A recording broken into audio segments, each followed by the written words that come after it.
How's it going, everybody? Welcome to the Justin and Heidi Unfiltered podcast. We are your hosts, Justin Metcalf and Heidi Metcalf. We have a combined 34 years of experience in the beauty industry, and we go into the different topics that shake our industry and make us strong and weak at the same time, and share our opinions about it. So we're glad you're here. So today we're going to talk about mindset and how mindset matters. So have you ever noticed how two stylists with similar skill levels, similar experience, can have two completely different career trajectories? Today we're going to talk about our findings, where and it's often the difference lies in their mindset. So let's get into it. Yeah, let's get into it. I am now getting to talk because Justin didn't let me introduce myself, but I'm Heidi. And it's funny because when you get two different learning styles together, you get someone who creates an outline with bullet points, and then you get the other person who just wings it. I'm the one that wings it. Can you tell we're married? So what's the importance of the mindset, Justin? The importance of the mindset is that it's my first day, so back off. No, the importance of the mindset, I think, first is to define it, because we've got to understand where we're coming from. We need to define what a mindset is, because we need to be realistic. There are people out there who don't know what it is, or they just have never really thought about it, so it doesn't really occur to them. So a mindset refers to a set of beliefs or attitudes that shape how you see the world and yourself.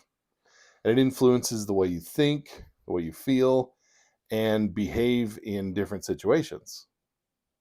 So, like, think about a filter that colors your perceptions and guides your actions, and the beliefs that you have about yourself, your attitude towards challenges, your responses to setbacks, and your interpretation to feedback. So I believe we're talking about two different sets of mindset here. That's right. So what would be the first set? Well, so I think you can break it down to just two. There's just two types of mindsets. You've either got a fixed mindset or a growth mindset.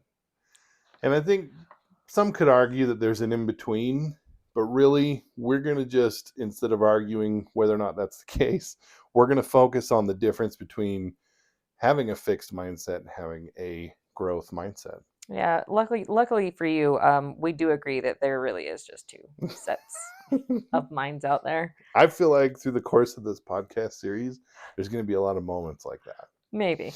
Yeah. Well, we'll see. But Well, yeah, so when we're talking about a fixed mindset, what's that look like? Well, I feel like the reason you're asking me is because I'm the expert in this field, the field of fixed mindset. Yeah, maybe. I come from a lot of experience having a fixed mindset. Fortunately, I have definitely shifted my mindset over the 21 years that we've been married blissfully, as of this recording in 2024.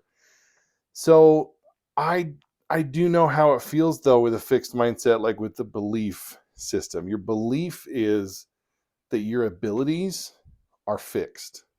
They can't be changed. Meaning, So, like, when you would say to me, go do this, let's get even sillier. It's okay, go do the dishes.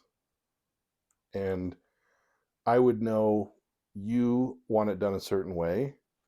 And I would just believe, well, I don't know how to do it that way. I don't know how to do the dishes the way that you would like them done, Heidi, because that's how my brain works. yes. So what would happen then? Nothing good.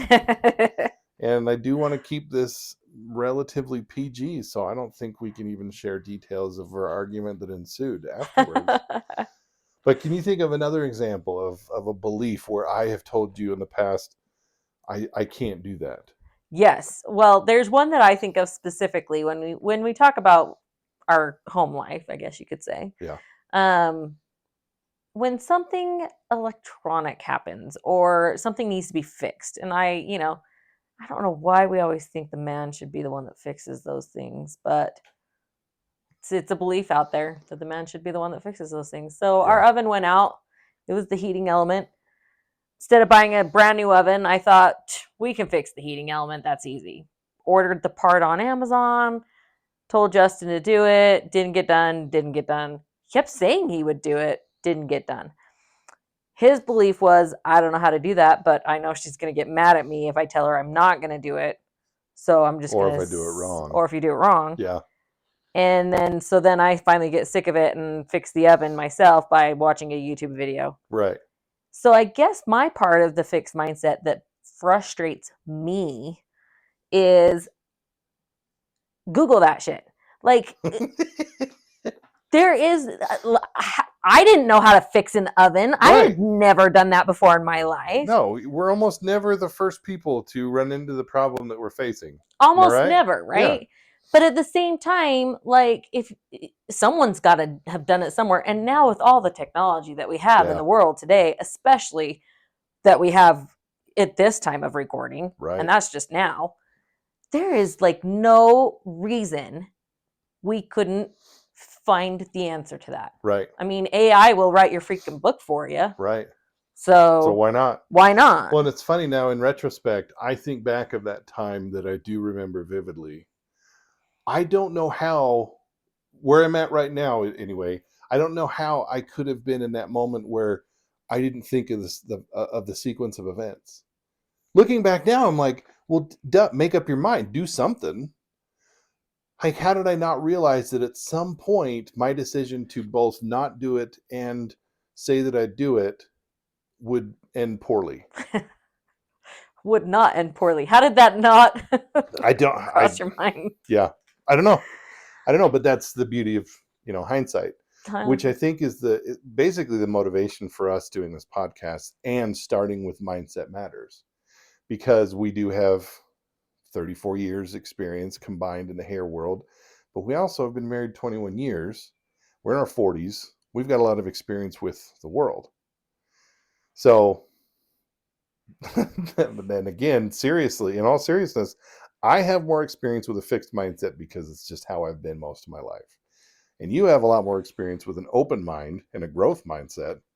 So I think we're perfect for this. So let's talk about like what the focus is for a fixed mindset versus a growth mindset. The focus is proving your intelligence rather than learning and growing. Mm. So there's still that moment of commitment, like, well, yeah, I could do that. I don't need to learn more about, I don't need to look up a YouTube video. Or in the hair world, I went to school. I don't have to take more classes. Continue my education. Right. What's the point? Right. I'm licensed. Yeah, I already got that. Right. But in today's world, I mean, look at our phones alone. Those are changing every 6 months. There's a new phone out there with something new added. Yeah. So to tell yourself that you don't need something, or that how is that valuable? Where is that going to place you? Already you're at a fixed mindset. Right. Because, and here's the other thing that I run into on a daily basis is nobody wants to look like a learner when they've already been licensed for something. But again, with technology changing all the time, we're constantly learning. Right. So wouldn't you say then it's that much easier to fall behind? Oh, I see it daily. Yeah. I mean, if you walk into any salon, it's the 80-20 rule. There's always 20% of the stylists in every salon that are at the bottom. Yeah. And why are they at the bottom? Because of their mindset, it's mindset. It always starts with mindset, because if they were in the top 20, then they would be continuing their education. And a lot of times the way I look at continuing my education isn't because I don't know something, but it's to keep me on track. Right. But I also learn something every time I do it. Even if I go to the same class over and over and over again. Yeah. I always learn something new, because just the viewpoint of somebody else in that class might change how I thought I saw something. Well, yeah, there are a lot of aspects to that. Yeah, I mean, other people sharing at the moment, it's the same course material, but you're right. If somebody else in the class has a different point of view, but also your frame of mind. Mm-hmm. It could be different. It most definitely would be different because we're ever evolving and ever changing people. 6 months apart from the two classes, you're going to be a different frame of mind. So you're going to retain different information. You're going to hear different information. It's still the same stuff being told, but what you retain is different. Yeah. And the thing that I think I run into that can be the hardest is those fixed mindsets. A lot of times it's the 34 years of combined experience or whatever Mm-hmm. that makes you more fixed. Because I have this much experience, somebody who's been in the industry 1, 2, 3, 4, 5 years, there's Yeah, no way they can know this above me. right. I've seen that be detrimental too, from a seasoned stylist who is fallen behind the times. They don't have Instagram, and they don't have a way to attract today's newest generation of spenders, people with money, and they don't want to hear from a millennial or a Gen Z about how they're making money. And I understand it. There's definitely that pride element, but it still comes down to that's just a fixed mindset. And you're Mm-hmm. not allowing yourself to grow, which gets us into the next portion, which is responding to challenges. So, specifically, a stylist who has reached a point where they're not doing anything to attract new guests. So what they have is their current portfolio of guests, and they're losing them because you're going to lose them by attrition. People move away, people die, people stop wanting to come and see you. They want something new and you're not You're not willing to providing that. change. Right. So there's always going to be some attrition. It's Always. always been the case, but And you'll have your bread and butter clients, is what we call them. yeah, The ones that they love what they're getting, they love the way you're doing it, and they don't want to change. I mean, humans don't like change very much either. yeah. Which is ironic because what's the one thing we constantly do? Change. Yeah. Yeah, it's crazy. I Yeah. know it is ironic, right? It is. It's yeah, very ironic, but it's true. We're constantly changing. Everything is changing. Our industry changes constantly. So when you close yourself off and that becomes your response to challenges with the fixed mindset, you again in another way inhibit your growth, Mm-hmm. which is why you get into the point where I don't know how to get new clients. And then unfortunately, some people way further on in their career, maybe in their 50s or 60s, they feel like they're past the point of no return. They don't have the option now. Well, now it's too late. And arguments could be made that maybe it's not too late, but the reality is that our focus should just be on trying to help people avoid getting to that point.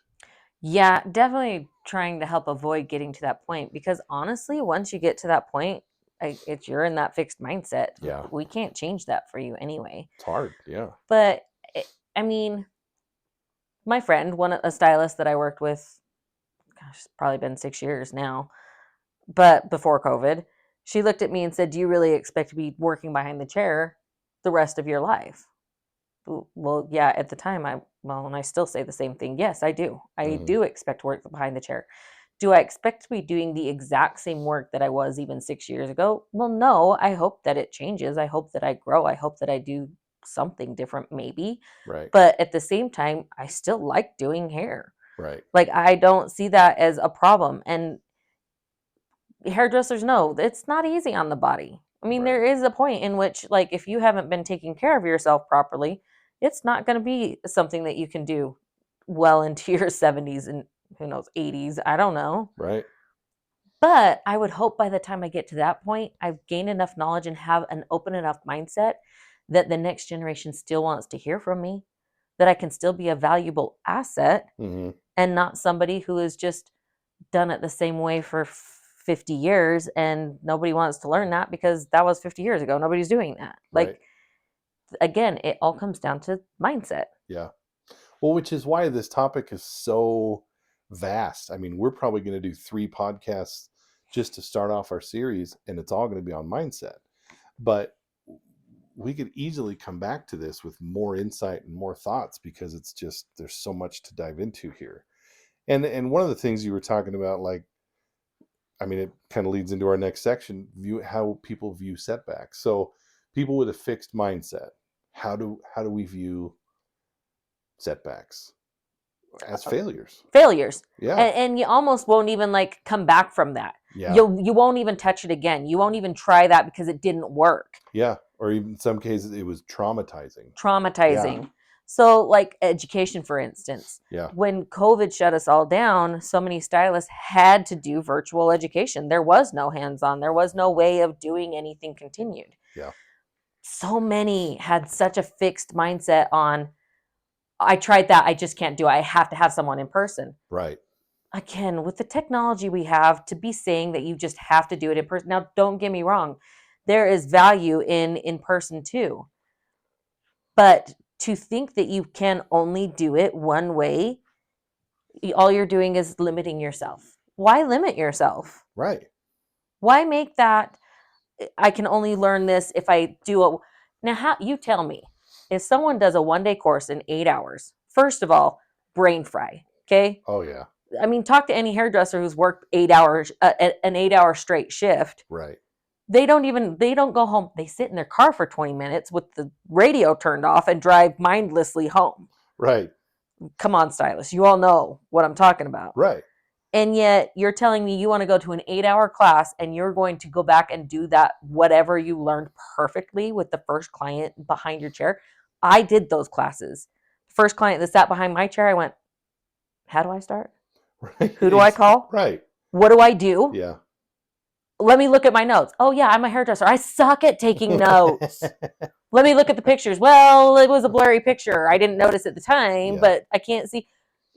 Whereas, or you can learn in a different way where there's a manual, there's a mentor, there's a virtual training, there's videos, at least something to go back to, Right. plus somebody that you can reach out to who is hands on with you. Now, you tell me which one's more valuable. But because of a fixed mindset, there are so many stylists, so many people out there. I'm sure there are training courses for other industries that are the same, Yeah. that they're just like, nope, can't do it. Okay.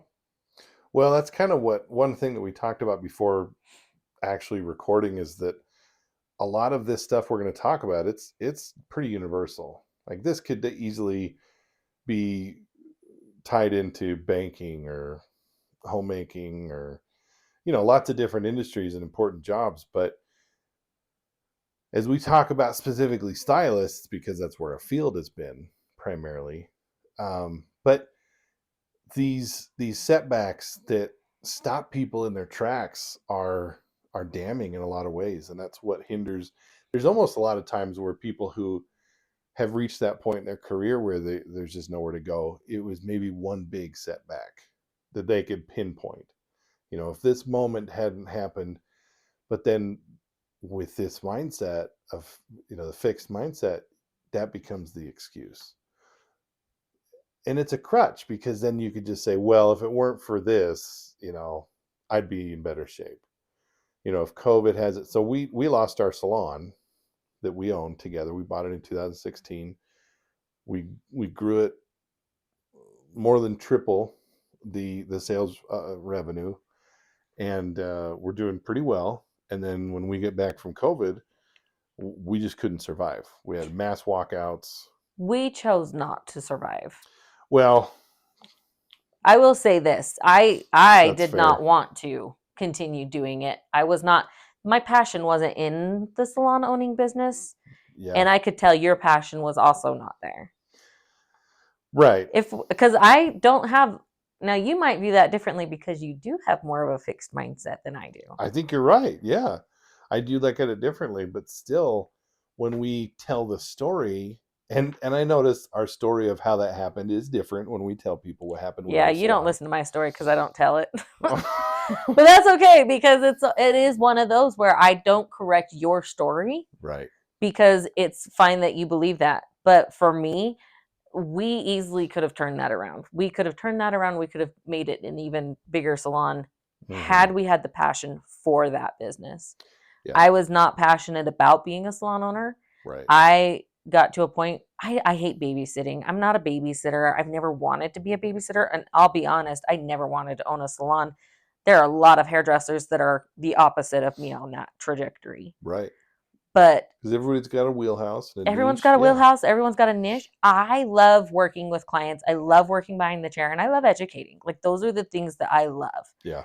Being a salon owner, I'll be honest, you're a babysitter, and it's not necessarily a bad thing. It can be so rewarding and it can be so great. Right. But there is so much more. You salon owners are rock stars, honestly, because there is so much more to leading a team and being a good leader to have a successful salon Yeah. than just being a hairdresser and working behind the chair. And I think that I agree. And I think that can be said for both commission salons and booth rental salons For sure. and blended, Oh, which for ours sure. was blended. Ours was blended. And So, and there's so many things that I think, oh, if I did it again, I'd do that completely different. And there's so many things that if I did do it again, I would do it completely different. yeah. But it is true. I don't care. Anyone who owns a salon, whether it be suites even, but a blended salon, a commission salon, a booth rent salon, to make that salon successful, you got to do so much more Yeah. than just what you're doing behind the chair. It takes, the skill set for running a salon definitely is broader than just the skill set of a stylist or a banker, which was my original background. So I agree. And I think that one other thing we can agree on in terms of telling our story of how we closed our doors is that we don't blame COVID. COVID was an opportunity for us to see when we came back and things happened the way that they happened. It gave us an opportunity to see, yes, we could turn this around. You say easily. I didn't see it quite that well. But again, I was definitely more of a fixed mindset, especially at that point. I didn't think, I mean, I totally agree. We didn't have the passion to put in the work that it would have taken. And we're both very happy with the roads that we have taken as a result. Correct. But I think the point here is that a lot of people I know could very easily just say, "Oh, COVID, COVID ruined our salon." And every time I've even been tempted to say that, because hey, I don't have to tell people that our salon failed. I don't have to tell people that COVID did it.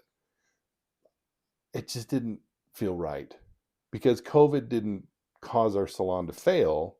We chose to not build it back up when we hit a massive roadblock. Correct. And it was the right choice for us. Right. I don't regret that choice ever. But it's also definitely a testament to business owners who are in business together and people that are married to each other, which we were, can have Still are. and still are. We are still married. It's good we point that out. You can work things out when one has a fixed mindset and the other has a growth mindset. Because at the end of the day, we still had different things that we brought to the table. Right. Yeah. But I will say this, from somebody who worked with someone with a fixed mindset, the owning a business together was not easy. No, it was not. And the next thing we're going to talk about is feedback. And that was one of the biggest issues that we've ever run into in our salon ownership together.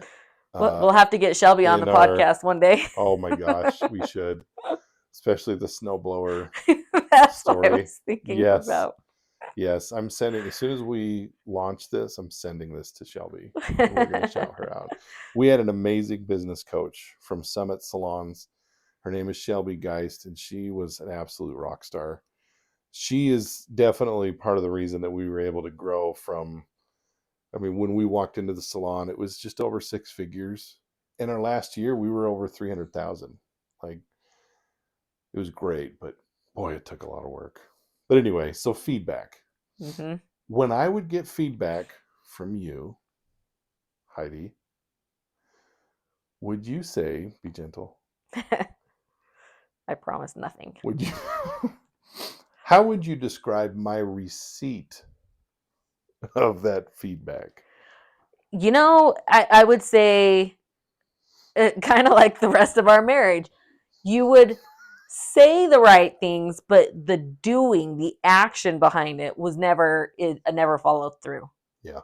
So if I told you something, you would listen, you would give the right nods at the right time, say the right words at the right time. But as far as actually following through, doing the action items, taking and implementing the feedback I'm giving you, that didn't happen. It I just don't like didn't. this feedback. I'm not liking this. Yeah. But no, okay. Yeah. So Fixed here's mindset. Not surprised. from my point of view, and I think I've shared this many times, when you would get into the mode of, okay, you're going to start sharing feedback, my walls went up Oh, completely. because you came at me with a tone that I didn't like. Which, can I just reiterate here? No matter what tone I had, he was not gonna like Yeah, it. no, I think you're not wrong, and I think I did say that properly. Yeah, I didn't like the tone. An excuse would have definitely been you came at me full bitch mode, and that's not it. That's No, not what happened. no. I interpreted your tone as hostile. Yeah. So my walls would go up, and we're not talking about nothing. And I'd get so defensive because you were attacking me. You were launching cows on catapults over the walls of my castle. It's a Monty Python reference. I I knew it was something. I think every episode's probably going to have a good reference or two. And I did not take. So that's the thing with a fixed mindset. Feedback becomes something that you see as criticism Mm-hmm. and personal attacks, Mm-hmm. or a reflection of their inadequacies. Mm-hmm. Now, could you have said it differently and been like super nice and sweet about it? Yeah, Oh, and I did, you did. But even but then, it doesn't matter no, because the feedback, just the fact that you were getting feedback on a performance that you thought you had done 100% at right. your best, there was nothing you could have done differently to get a better outcome. Which goes back to the focus and the belief of Mm-hmm. I believe this is all I could do. Right. Yeah, Doesn't matter what I would have said to you. right, You in that moment believed no, right. because because that's all you could have done. You couldn't have done anything different or better. But you were kind enough because you have a growth mindset and you are open minded. When I would say to you at the end of these long, drawn out fights that lasted till 2 a.m, how are we going to end this? Well, maybe, I don't know why I picture myself whimpering as we talk about this part, but maybe if you just try to have a different voice. I don't know how you got through those conversations, but you'd come back, you'd try to have a different tone, you'd try to change the setting, and you're right, it's still, we didn't get anywhere. No. Not until I realized much later the issue lies with my mindset, my how I'm seeing things. And then of course there's how people see learning. And I guess we kind of already covered this, but like learning on a fixed mindset is seen as threatening to your self-esteem.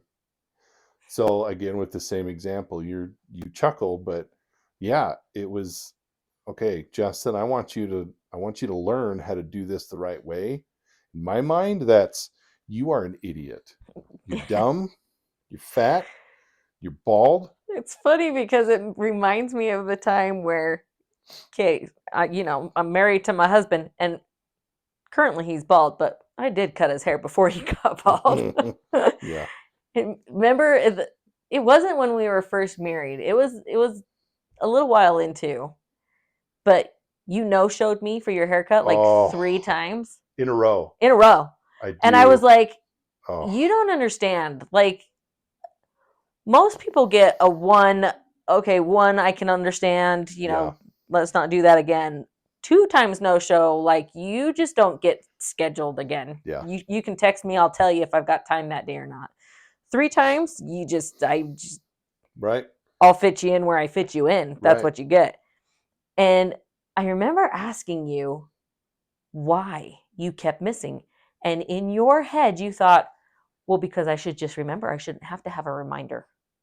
And I thought, that is the dumbest thing I've Right. ever heard of. No, I do remember thinking that was my reality at the moment. Yeah. Was I should not have to have a reminder to come Yeah. and get my hair cut. And See, now for me, nobody's going to be on my side now that you've told that story, by the way. No licensed cosmetologist in any state is going to listen to episode 2 or beyond and think, Justin's a good guy. He knows what he's talking about.